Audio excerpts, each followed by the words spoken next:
नमस्कार, मैं डॉक्टर रिंकी गुप्ता।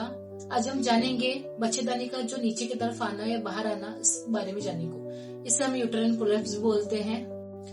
ये मोस्टली जो हमारे आजू बाजू के यूट्राइन्स के मसल और लिगामेंट्स कमजोर होने की वजह से हमें यूट्राइन प्रोलैप्स होता है, जिसकी वजह से हमारी बच्चेदानी नीचे की तरफ आती है। इसके क्या क्या टाइप है? फर्स्ट जो टाइप है ये यूट्राइन प्रोलैप्स है, जिसमें हमारे यूट्रस वजाइना के अंदर आता है।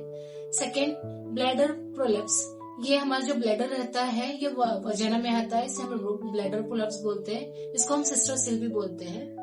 थर्ड है रेक्टोसील, जिसे हम रेक्टल प्रोलैप्स भी बोलते हैं, जिसमें हमारा जो बाथरूम का जगह रहता है, जो रेक्टम रहता है, वो एनस से बाहर आ जाता है, इसे हम रेक्टोसील बोलते हैं और प्रोलैप्स बोलते हैं। फोर्थ है वजाइना वॉल्ट प्रोलैप्स। अब जो हम जानेंगे इनके क्या क्या कारण है, क्यों ये प्रोलैप्स हो रहा है, क्यों बच्चेदानी नीचे की तरफ आ रही है। फर्स्ट जो चीजें हैं कि अगर लगातार डिलीवरी हो रही है, डिलीवरी में गैप नहीं हो रहा, जैसे बेबी 1 ईयर का है, आप फिर से प्रेग्नेंट हो गए और लगातार 4-4, 5-5 या पुराने जमाने में हमें 6 से 7-7 प्रेगनेंसी भी देखी गई है, डिलीवरी देखी गई है, जिसकी वजह से ये यूट्राइन प्रोलैप्स के चांसेस बढ़ते गए हैं। सेकेंड, अगर लेबर पेन ज्यादा टाइम तक है, हमारा यूट्रस, हमारा वजाइनल ओपन नहीं हो रहा है, जिसकी वजह से प्रोलैंग लेबर पेन में रह रही है पेशेंट, तो इसकी वजह से भी हमें यूट्राइन प्रोलैप्स हो सकता है। उसके साथ में अगर बच्चा बड़ा है और हम कोशिश करें उसको नीचे से लाने के लिए, उसकी वजह से भी हमारे आजू बाजू के जो मसल लिगामेंट है वो भी टियर होके प्रोलैप्स में हो सकते हैं। ये हमें बहुत ज्यादा टाइम तक हमें कॉन्स्टिपेशन, हमें पेट नहीं साफ होता है, हम ज्यादा टाइम तक बाथरूम में जोर लगाते हैं, इसकी वजह से हमें रेक्टम प्रोलैप्स होने के चांसेस हो सकते हैं और इसकी वजह से हमें यूट्राइन प्रोलैप्स भी हो सकते हैं। या पेशाब नहीं होना, ये मोस्टली जो पेशाब में रुक रुक के होना या पेशाब में तकलीफ होना, ये हमें ब्लैडर प्रोलैप्स में देखा जाता है। जो ब्लैडर का जगह रहता है वजाइना में आ जाता है। ये हमें बहुत ज्यादा खांसी है और हमें अस्थमा है या सीओपीडी है, ये लॉन्ग टर्म से हम किसी खांसी की बीमारी से सफर कर रहे हैं और हमें कंटिन्यू पेट पे जोर पड़ रहा है, इसके वजह से हमें प्रोलैप्स हो सकता है।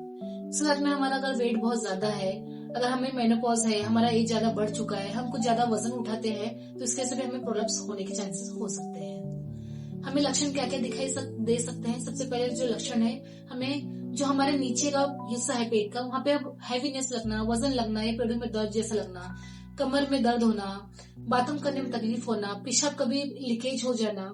उसके साथ में हमें संबंध रखने में, रिलेशन करने के टाइम में भी तकलीफ होना, ऐसा लगना कि कुछ तो नीचे आ गया है। उसके साथ में ऐसा फील होना कि जैसे कि नीचे से कुछ आ रहा है या कुछ मांस दिखाई दे रहा है, ये सब लक्षण दिखाई देंगे। अब हम जानेंगे कि इसे हम कैसे डायग्नोस कर सकते हैं। इसे हम कोई ब्लड टेस्ट से नहीं डायग्नोस कर सकते, इसे डॉक्टर को आप दिखाना पड़ेगा। ये डॉक्टर चेक करेंगे कि आपका किस डिग्री का प्रोलैप्स है, फर्स्ट डिग्री का है, सेकेंड डिग्री का है, थर्ड डिग्री का है। अगर ये प्रोलैप्स बहुत ज्यादा नीचे आ गया है तो डॉक्टर आपको बताएंगे कैसा है क्या है। सेकेंड, इसमें एमआरआई का भी रखता है।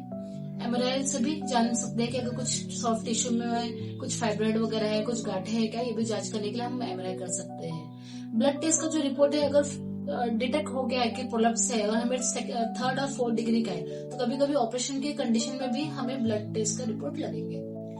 अब हम जानेंगे कि इसका ट्रीटमेंट और प्रिवेंशन क्या क्या कर सकते हैं। सबसे पहले चीज है कि हमें जो हमारी मसल जो वीक हो चुकी है, लिगामेंट्स जो वीक हो चुके हैं, उसके लिए हमें एक्सरसाइज करनी जरूरी है। जैसे योगा हो गया, आपका मसल ट्रेनिंग वगैरह हो गया, एक्सरसाइज करना है। हमें डाइट में हाई प्रोटीन डाइट लेना है, जिससे हमारे जो मसल्स वीक हो गए हैं डिलीवरी कर करके, उसमें वो स्ट्रॉन्ग हो और वो स्टिफ हो जाए।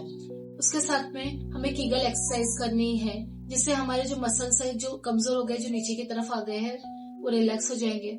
उसके साथ में जो पेस्ट्रीज भी हम यूज कर सकते हैं। किन किन कंडीशन में जब प्रोलैप्स बहुत ज्यादा हो जाता है तो उनमें हमें सर्जरी भी करना पड़ता है।